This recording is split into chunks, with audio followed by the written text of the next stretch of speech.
Hello everyone, स्वागत है आप सभी का passion of history YouTube channel पर। तो हम मुग़ल प्रशासन के बारे में पढ़ रहे थे, जिसके बारे में कि हमने 2 क्लास ऑलरेडी कर लिया। आज हमारी तीसरी क्लास है मुग़ल प्रशासन पर। पिछली 2 क्लासों में हमने मुग़ल प्रशासन में जो है केंद्रीय प्रशासन को पढ़ा था, सम्राट को और उसके मंत्रिपरिषद के, इन दोनों के पास कौन कौन सी पावर थी, इनके क्या क्या कार्य थे, उनके बारे में बहुत अच्छे से हमने पढ़ लिया है। तो आज इसमें हम पढ़ने वाले हैं कि मुगल काल में जो प्रांत का प्रशासन था वो कैसा था और वहाँ पर कौन कौन से मंत्री नियुक्त होते थे और उनके क्या क्या कार्य थे। तो सबसे पहले एक प्रशासन का जो स्ट्रक्चर है, ढांचा है, वो मैं आपको समझाने की कोशिश करती हूँ थोड़ी सी। आज के वर्तमान जो प्रशासन हमारा चल रहा है उससे जोड़कर। तो ये देखिए, ये है मुगल काल और ये है हमारा आज वर्तमान। तो मुगल काल में राज्य है, यहाँ पर सम्राट बैठता है। और आज क्या है, भारत में राष्ट्रपति प्रधानमंत्री, मेन पावर किसके पास है, प्रधानमंत्री के पास। और मुगल काल में जो है प्रांत और सूबा होता था, राज्य को प्रांत या सूबा बोला जाता था, जबकि आज हमारे यहाँ क्या बोला जाता है, राज्य। तो आप इससे जोड़कर इसको देख सकते हैं कि उसमें पूरे देश को बोला जाता था, ये राज्य बोलते थे। और जो हमारा राज्य यहाँ होता है आज, जैसे कि हरियाणा, राजस्थान, तो उनको मुगल काल में बोला जाता था प्रांत या फिर सूबा।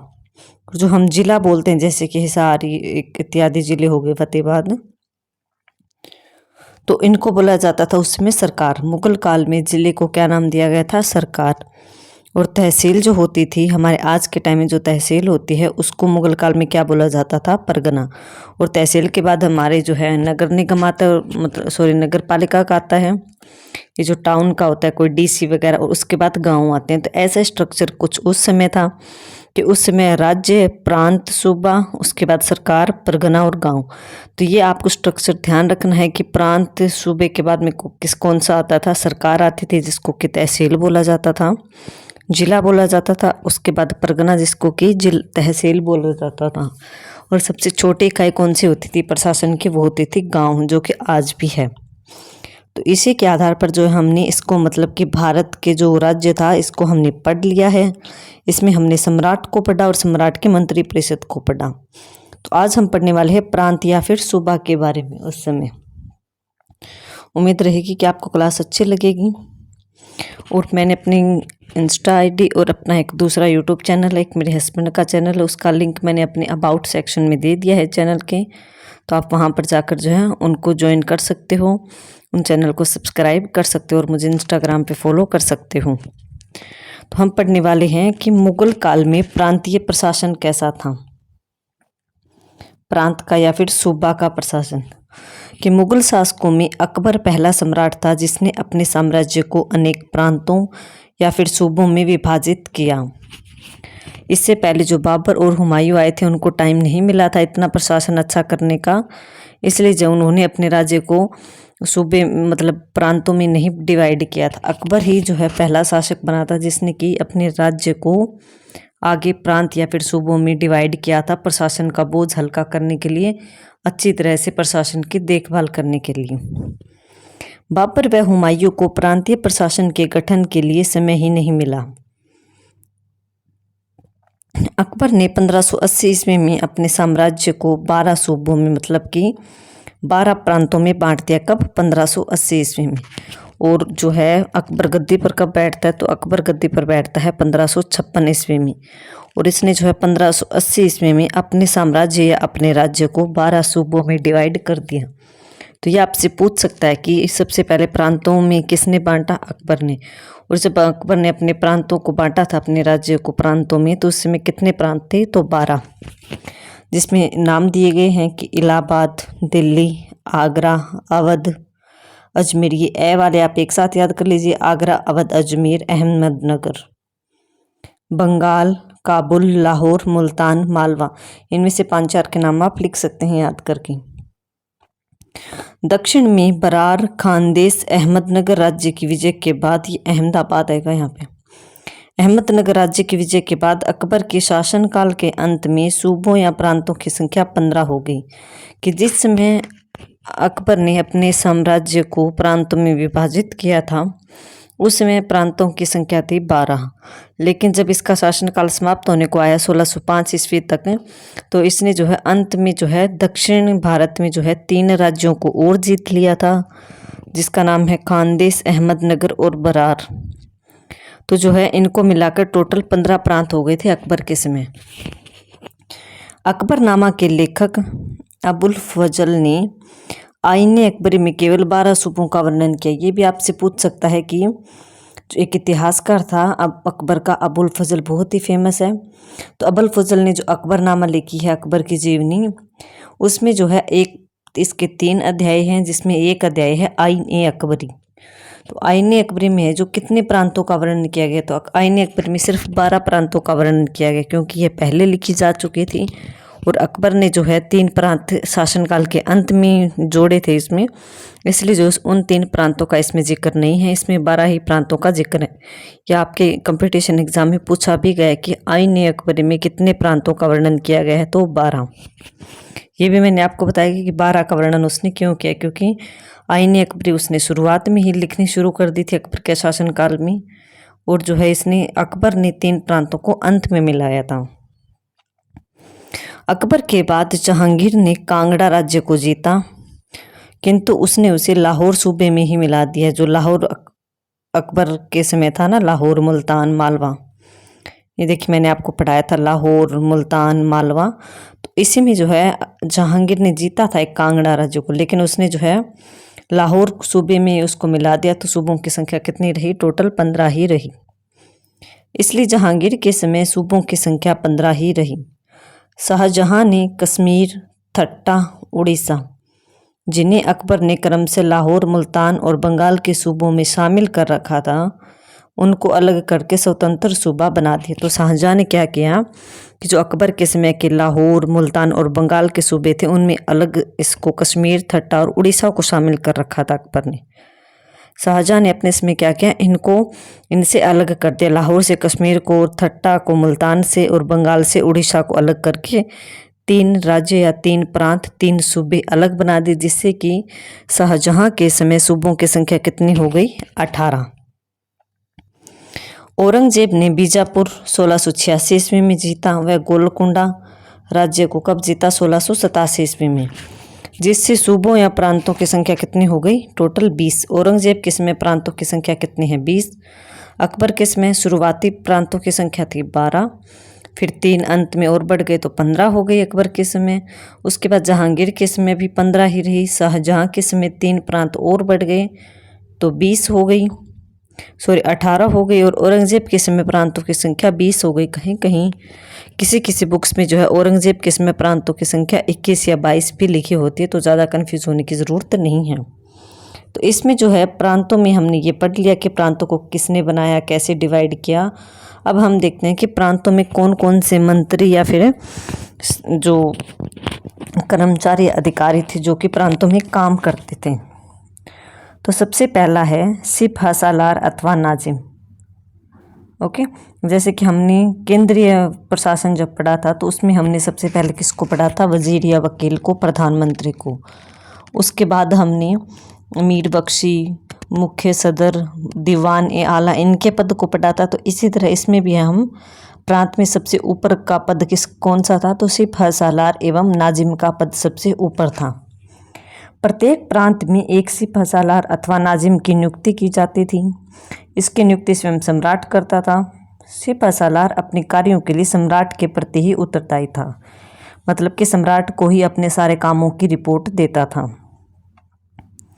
सिपह सालार अथवा सूबेदार के पद की कोई निश्चित अवधि नहीं थी। सूबेदार के मुख्य कार्य क्या थे?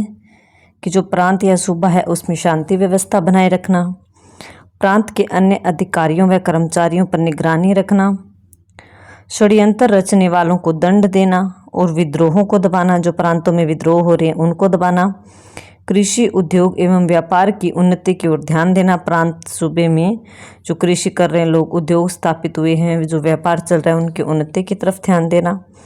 फौजदारी मुकदमों का निर्णय करना, स्कूलों, अस्पतालों, सड़कों, आदि का सूबों या प्रांतों में निर्माण करवाने की। सूबों या प्रांतों में कोई सड़क फूटी हुई है तो वो बनवा दी, कोई स्कूल की ज़रूरत है वो बनवा दिया, किसी अस्पताल की ज़रूरत है तो उसका निर्माण करवा दिया। ये सारे काम कौन करवाता था? ये करवाता था सिपह सालार अथवा नाजिम। इसके अलावा सूबेदार, सम्राट के आदेश पर सूबेदार मतलब कि जो प्रांत का मुख्य है, इसको सिपह सालार, नाजिम या फिर सूबेदार 3 नामों से पुकारा जाता था। आप ये ध्यान रखिएगा, अगर आपसे पूछ ले कि सूबेदार, सिपह सालार या नाजिम कौन था, तो प्रांत का सबसे मुख्य प्रशासनिक अधिकारी क्या कहलाता था? सिपह सालार, नाजिम या फिर सूबेदार। ये थोड़ा सा नाम टफ है, लेकिन बार बार जब आप याद करोगे तो अच्छे से याद हो जाएगा। इसके अलावा सूबेदार सम्राट के आदेश पर विजय अभियानों पर भी जाता था कि अगर किसी समय युद्ध में सेना की कमी हो जाती थी तो सम्राट जो है इसको भी सेना के लिए युद्ध में नियुक्त कर लेता था। इसको भी आदेश मिलता था सम्राट की तरफ से कि आपको युद्ध में चलना पड़ेगा, तो इसे युद्ध अभियानों पर भी जाना पड़ता था। सम्राट ने सूबेदार पर अनेक प्रतिबंध लगा रखे थे। कोई भी सूबेदार राजगद्दी पर नहीं बैठ सकता था, ना ही ताज धारण कर सकता था, ना ही झरोखा दर्शन दे सकता था, और ना ही सूबेदार अपने नाम के सिक्के जारी कर सकता था। तो ये अधिकार किसके पास थे? ये अधिकार सिर्फ केवल और केवल सम्राट के पास होते थे। इसको हमने हमारे पीछे जो क्लास हुई उसमें मैंने देखा, आपको पढ़ाया था कि सम्राट के पास कौन कौन सी शक्तियाँ थी। तो उन शक्तियों में मैंने आपको इन सभी को बहुत डिटेल से पढ़ाया, तो आप उस क्लास को देखिए पहले, फिर यही क्लास आपको समझ आएगी। सूबेदार को मृत्युदंड देने और शाही दरबार लगाने का अधिकार नहीं था। ये सारे अधिकार किसके पास होते थे? ये सम्राट को थे। सम्राट सूबेदारों पर कड़ा नियंत्रण रखता था। कठोर नियंत्रण के बावजूद सूबेदार लोगों को परेशान करने से बाज नहीं आते थे। मतलब कि इतना कंट्रोल था, फिर भी कहीं ना कहीं जो सूबेदार थे वे प्रांत के लोगों को तंग करते थे, उनके साथ मतलब उनको लगान या टैक्स में जो है थोड़ी सी कठोरता बरतते थे। 3 या 4 वर्ष के बाद सूबेदारों के तबादले दूर दराज के प्रांतों में कर दिए जाते थे ताकि वे शक्तिशाली ना बन सके। मतलब कि सूबेदारों की बदली कर दी जाती थी। एक सूबेदार को एक प्रांत या सूबे में 3-4 साल रहने दिया जाता था, उसके बाद उसको अन्य प्रांत में भेज दिया जाता था ताकि वो ज़्यादा शक्तिशाली ना हो और उसके हाथ में ज़्यादा पावर ना आए। तो ये था सबसे मुख्य अधिकारी प्रांत का, जिसको सिपह सालार नाजिम बोला जाता है। और इसके मुख्य को क्या बोला जाता था? कि सूबेदार। प्रांत या फिर सूबे का मुख्य अधिकारी कौन था? सूबेदार। नेक्स्ट इसका जो है अधिकारी है वो है दीवान। तो ऐसे ही हमने केंद्र में पढ़ा था। केंद्र में हमने सबसे पहले वकील या वजीर को पढ़ा, और यहाँ पर हम पढ़ रहे हैं, उसके बाद हमने पढ़ा था दीवान ए आला का पद। और ऐसा ही हम प्रांत में पढ़े। प्रांत में हमने पहले सिपह सालार अथवा नाजिम को पढ़ा, उसके बाद पढ़ रहे हम दीवान को। तो ये आप अपनी बुक्स या कॉपी में जहाँ आप नोट्स बना रहे हैं आप वहाँ पर लिख सकते कि केंद्र में कौन कौन से मंत्री थे एक लाइन में। उसके बाद उसके साइड में ही जो है आप लिखिए प्रांत या फिर सूबे के जो मंत्री थे, तो उसमें ये पद लिख लीजिए, तो आपको कंफ्यूज बिल्कुल भी नहीं होगा, आपको अच्छे से याद होगा। प्रांतीय सूबेदार की सहायता के लिए एक प्रांतीय दीवान की नियुक्ति की जाती थी। प्रांतीय दीवान का प्रांतीय सूबेदार के साथ सीधा संबंध नहीं होता था। मतलब कि इसका जो ऊपर हमने पढ़ा था सूबेदार या नाजिम सिपह सालार के साथ कोई डायरेक्ट कांटेक्ट नहीं था। प्रांतीय दीवान केंद्रीय दीवान से आदेश प्राप्त करता था। जो केंद्रीय दीवान, जो कि दीवान ए आला का पद हमने पढ़ा था 2 नंबर पे, वो जो है इसको नियुक्त करता था और उसी के प्रति जवाबदेही रखता था। ये इसका सिपह सालार या फिर सूबेदार से कोई लेना देना नहीं था, और ये अपने कार्यों के लिए उसी के प्रति उत्तरदायी होता था। प्रांतीय दीवान की नियुक्ति भी केंद्रीय दीवान की सिफारिश पर सीधे सम्राट के द्वारा ही की जाती थी। प्रांतीय दीवान प्रांत में वित्त एवं राजस्व विभाग का मुखिया था। मतलब पैसे का डिपार्टमेंट और जो टैक्स होता था उसका डिपार्टमेंट इस दीवान के अधीन होता था। प्रांत का सिर्फ प्रांत का संभालता था। ये प्रांत में कितना आय आ रही है, कितना व्यय हो रहा है, कितना टैक्स लोगों पर लग रहा है, कितना टैक्स लोगों ने दिया है, कितना टैक्स अभी वसूलना बाकी है, इन सब के बारे में जानकारी कौन रखता था? दीवान रखता था प्रांत में। प्रांतीय दीवान का कार्य कृषि को प्रोत्साहन देना, प्रांत में टैक्स या कर इकट्ठा करना, प्रांत में आय व्यय की जानकारी रखना कि कितनी आय हो रही है, कितना व्यय हो रहा है, कितना खर्चा हो रहा है, और दान में दी जाने वाली भूमि की देखभाल करना, प्रांतीय अधिकारियों के वेतन निर्धारित करना कि कौन से अधिकारी या कर्मचारी को कितनी सैलरी देनी है, और उनको वेतन बांटना, उनको सैलरी बांटना किसका काम था? दीवान का। सरकार जिलों और परगनों के खजानों की निगरानी रखना, मतलब कि इसके नीचे जो हम पढ़ेंगे जिले और तहसील के जो कर्मचारी थे उनको, उनके जो खजाने, उनके पैसे का जो सिस्टम था, उन पर भी कहीं ना कहीं इसका कंट्रोल थोड़ा बहुत होता था। और आमिलों की गतिविधियों पर नियंत्रण रखना, बकाया कर की वसूली करना इत्यादि इसके काम होते थे। तो आई होप आपको दीवान का भी कार्य समझ आया होगा कि ये दीवान कौन था। ये था प्रांत में वित्त विभाग का मंत्री। जैसे कि हमने केंद्र में वित्त विभाग का मंत्री किसको पढ़ा था? हमने दीवान आला को पढ़ा था, लेकिन प्रांत में इसको सिर्फ दीवान के नाम से जाना जाता था। नेक्स्ट हमारा पॉइंट है बख्शी। जैसे कि हमने केंद्रीय प्रशासन में हमने मीर बख्शी पढ़ा था, तो वहाँ पर जो केंद्र का बड़ा प्रशासन था तो वहाँ पर उसको मीर बख्शी बोला जाता था, लेकिन प्रांत में इसको डायरेक्ट बख्शी के नाम से जाना जाता था। बख्शी, मैंने आपको बताया था कि बख्शी सेना से जुड़ा हुआ है। हर जगह आपको, चाहे वो हम केंद्र का प्रशासन पढ़े, चाहे हम प्रांत का पढ़े, चाहे हम आगे जो जिले सरकार बोलते हैं उनका पढ़े, या फिर हम कोई दिल्ली सल्तनत जो प्रशासन था उसमें पढ़े, मीर बख्शी हमेशा सेना का मंत्री होता था। कि प्रत्येक प्रांत में सम्राट के कहने पर केंद्रीय मीर बख्शी, जो कि केंद्र में होता था, वो प्रत्येक प्रांत में बख्शी की नियुक्ति करता था। प्रत्येक प्रांत में सेना और मनसबदारी व्यवस्था का प्रबंधक होता था, कि सेना का सिस्टम देखना, कौन से सैनिकों की भर्ती करनी है, सैनिकों का हुलिया लिखना, उनका मतलब चेहरा की कॉपी निकालना, घोड़ों को दागना, सैनिकों के तबादले, उनकी बदली करवाना और युद्ध में भाग लेना आदि इसके कार्य होते थे मीर बख्शी के। यही काम जो है, जो केंद्र में मीर बख्शी होता था उसके काम होते थे, और यही जो प्रांत में ये पद है बख्शी का, इसके भी यही काम थे। नेक्स्ट है वाक्यान्वेष। ये आ गया गुप्तचर विभाग, डिपार्टमेंट खुफिया। कि प्रांत में घटने वाली सभी घटनाओं की जानकारी रखता था कौन? वाक्यान्वेष। इसे वाक्यान्वेष या फिर खुफियान्वेष भी कहा जाता था, मतलब ये एक अंडरग्राउंड जासूस होता था। इसकी नियुक्ति सम्राट द्वारा की जाती थी। यह प्रांत के अधिकारियों की गतिविधियों की, जो प्रांत के जो अधिकारी थे, कर्मचारी थे जो लगे हुए थे, जैसे कि दीवान हो गया, सिपा सालार अथवा नाजिम, जो हमने ऊपर 2 पॉइंट्स पढ़े हैं, हमने काजी को पढ़ा, इन सभी अधिकारियों की गतिविधियों की जो गुप्त सूचना होती थी ये सम्राट तक पहुंचाता था। इसकी सहायता के लिए अनेक गुप्तचरों एवं लेखकों की नियुक्ति की जाती थी। लेखक तो मतलब कि जो लिख कर बातें सम्राट तक पहुंचाता था इन गुप्त रूप से, इसीलिए जो है लेखक भी इसके साथ रहते थे। तो वाक्यान्वेष या खुफियान्वेष कौन था? गुप्तचर विभाग था, जासूस विभाग था, अंडरग्राउंड।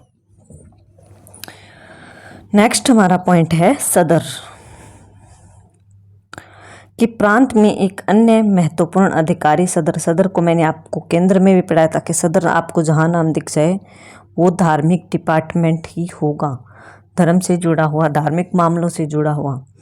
इसकी नियुक्ति सम्राट के कहने पर केंद्रीय सदर द्वारा, जो कि हमने केंद्र में पढ़ा था प्रशासन, वहाँ पर भी सदर था, मुख्य सदर, उसके द्वारा इसकी नियुक्ति की जाती थी। किसके कहने पर? सम्राट के आदेश पर। इसका कार्य जो है प्रांत में इस्लाम धर्म के जो अनुयायी हैं उनके हितों की रक्षा करना।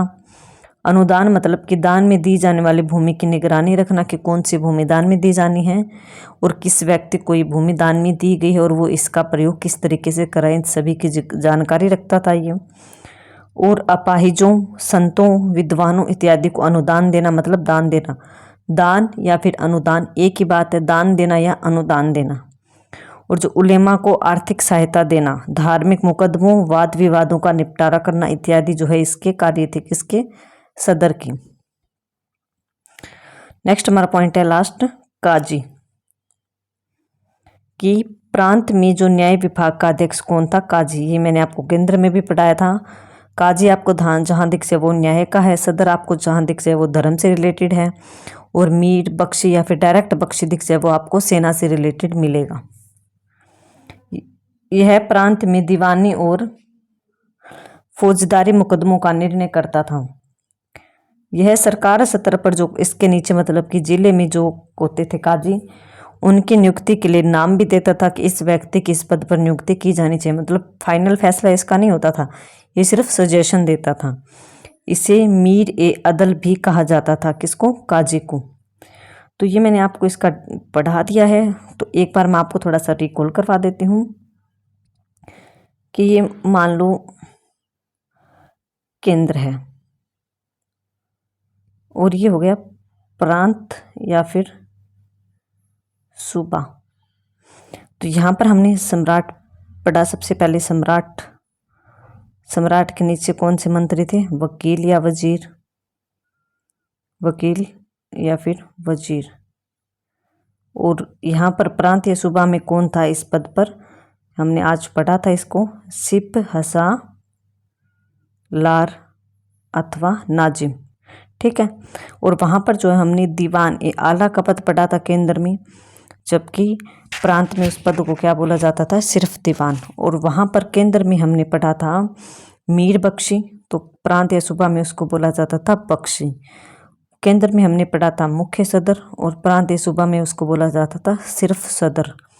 और जो काजी होता था उसको केंद्र में मुख्य काजी के नाम से जाना जाता था, जबकि प्रांत या सूबा में उसको सिर्फ काजी के नाम से जाना जाता था। तो ये हमने इसके पॉइंट पढ़ लिए हैं। ये मंत्री होते थे। इसके बाद जो प्रांत के बाद हम पढ़ेंगे सरकार या फिर जिलों का प्रशासन, कि वहाँ पर कौन कौन से मंत्री नियुक्त किए जाते थे और उनके क्या क्या नाम थे, क्योंकि अलग अलग नाम मिलेंगे। हमने आसिफ सालार अथवा नाजिम को देख लिया। हमने दीवान को देखा जो कि पैसे से रिलेटेड था। बख्शी सेना का था प्रांत में। वाक़या नवीस, इसको खुफिया नवीस गुप्तचर विभाग था, अंडरग्राउंड जासूस। सदर ये धर्म से रिलेटेड था और काजी जो है वो न्याय से रिलेटेड था प्रांत में। तो ये था प्रांत का प्रशासन। आई होप आपको क्लास अच्छी लगी होगी। अगर आपको क्लास अच्छी लगती है तो प्लीज़ वीडियो को लाइक करें, शेयर करें और चैनल को सब्सक्राइब करें। अगर आपको कोई डाउट रहता है तो प्लीज़ मुझे कमेंट सेक्शन में लिखकर कमेंट में ज़रूर बताएं, तो मैं आपके डाउट को दूर करने की कोशिश करूँगी। Okay, thank you everyone.